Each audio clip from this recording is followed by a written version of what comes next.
इस बार नवरात्रि पर माँ की कृपा कैसी होगी, ये इस बात से पता चलता है कि माता रानी किस वाहन पर सवार होकर आ रही है। देवी दुर्गा के 6 वाहन हैं, जिसमें पालकी, घोड़ा, हाथी, नाव, मुर्गा और भैंसा शामिल है। इस बार माँ दुर्गा हाथी पर सवार होकर आ रही हैं, जिसे बहुत ही शुभ कहा जाता है। शुभता के इन 9 दिनों में अगर हर दिन माँ की अखंड ज्योत को जलाए रखने के साथ आप कुछ चमत्कारी टोटके या उपाय अपनाएं तो घर में कभी धन धान्य की कमी नहीं रहेगी। लाल किताब और ज्योतिष शास्त्र के अनुसार माँ दुर्गा को प्रसन्न करने के उपाय, जिनसे रूठी हुई किस्मत भी चमक जाती है और जिसे करने के बाद आपकी आर्थिक स्थिति में सुधार आ सकता है। नमस्कार, स्वागत है आपका आपके अपने चैनल वैदिक वॉक्स में। नवरात्रि में कपूर के उपाय बहुत लाभकारी माने जाते हैं। देवी की पूजा के अलावा कपूर के टोटके व्यक्ति की हर समस्या को दूर कर देते हैं। आइए जानते हैं नवरात्रि में कपूर का उपाय कैसे करना चाहिए। लाख कोशिशों के बाद भी काम में सफलता नहीं मिल रही है, कोई रुकावट आ रही है, तो नवरात्रि के दौरान चांदी के बर्तन में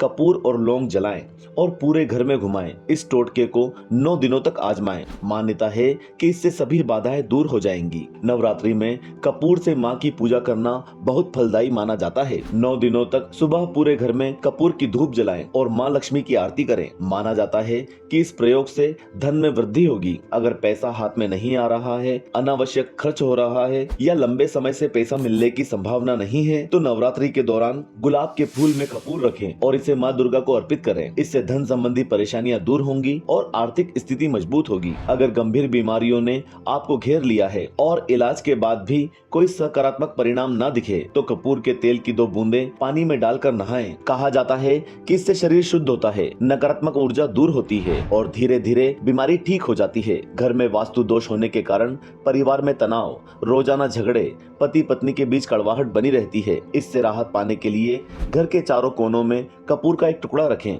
इसके पिघलते ही घर में मौजूद नकारात्मक ऊर्जा खत्म हो जाएगी और सकारात्मक ऊर्जा का प्रवाह होगा। इसके अलावा लौंग माँ को बेहद प्रिय है। ऐसे में रोजाना 9 दिनों तक गुलाब के साथ माँ दुर्गा को लौंग का एक जोड़ा जरूर अर्पित करें। आप नवरात्रि में हनुमान जी को भी प्रसन्न कर सकते हैं। इसके लिए हनुमान मंदिर में सरसों का दिया जलाकर उसमें लौंग का जोड़ा डालकर अपनी मनोकामना जरूर बताएं। नवरात्रि पर 9 दिनों तक सुबह लौंग और कपूर का धुआं पूरे घर में करना चाहिए, ताकि घर की नकारात्मकता खत्म हो जाए। पति पत्नी के बीच विवाद ज्यादा है तो अष्टमी के दिन माँ दुर्गा के मंदिर में 3 लौंग लाल कपड़े में बांधकर दान दें। नवरात्रि पर महागौरी माँ को पंखुड़ियों के साथ लौंग का एक जोड़ा अर्पित करें। फिर लौंग को चाय में मिलाकर पति को पिलाएं और पत्तियों को अपने बेडरूम में रख लें और माँ दुर्गा के चरणों में अर्पित करें। नौकरी की समस्या का समाधान हो जाएगा। जो जातक आर्थिक समस्या से हर समय परेशान रहता है, तो ऐसे में जातक को नवरात्रि में एक पीले रंग के कपड़े में 2 लौंग,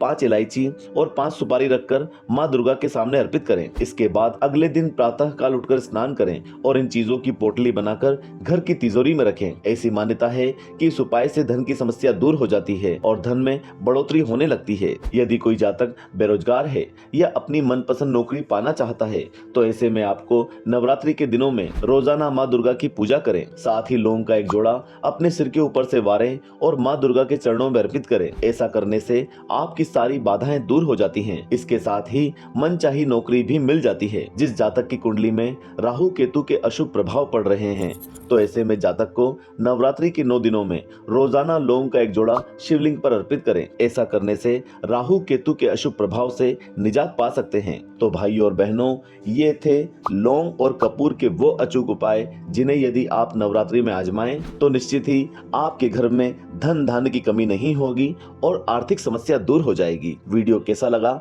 हमें कमेंट बॉक्स में कमेंट करके बताएं। साथ ही वीडियो को लाइक कर ज्यादा से ज्यादा शेयर करें। जय माता दी।